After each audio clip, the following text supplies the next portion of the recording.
Hello साथीहरू, आज म तपाईहरुलाई कोरियाको सबैभन्दा अग्लो टावरबाट देखिने कोरियाको राजधानी सौलको भ्यूहरु देखाउने छु। हामी चाहिँ बाटोमा यसरी गयौं र भित्र पनि यसरी टिकट काटेर पस्यौं।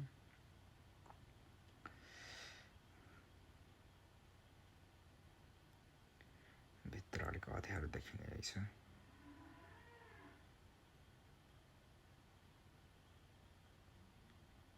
एकछिन लाइनमा बस्नुपर्ने रहेछ। त्यहाँ चाहिँ फोटो खिच्ने लाइन छ। एकछिन फोटो खिच्ने अनि माथि चढ्ने। यसरी लिफ्टमा गयौं हामी। लिफ्टमा पनि लाइन बस्नुपर्ने रहेछ। हामी 117 तलामा जानुपर्छ। यसरी गयौं।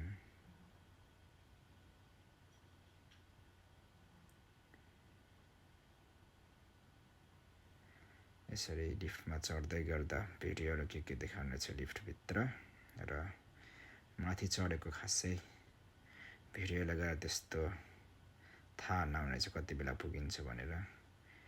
117 तला पनि यति छिटो पुग्यो कि ओहो, लाग्छ रकेटमै चढिरहेको जस्तो लागिरहेको थियो मलाई त। र यसरी बाहिर निस्केँ। भ्यू देखाउँछ है त कोरियाको राजधानी सौल। यसरी र बीचमा भएको नदी चाहिँ हानगाङ नदी हो, यो जुन कोरियाको सबैभन्दा ठुलो नदी हो। यसरी भ्यूहरु देखिने रहेछ। यो एक साइडको मात्र, अर्को साइड पनि थियो तर अर्को साइडको मैले भिडियो चाहिँ अपलोड गरेन। र यहाँ सिसा पनि छ। 117-18 तलाबाट तल हेर्दा त आँगै श्रिङ्गै हुने रहेछ।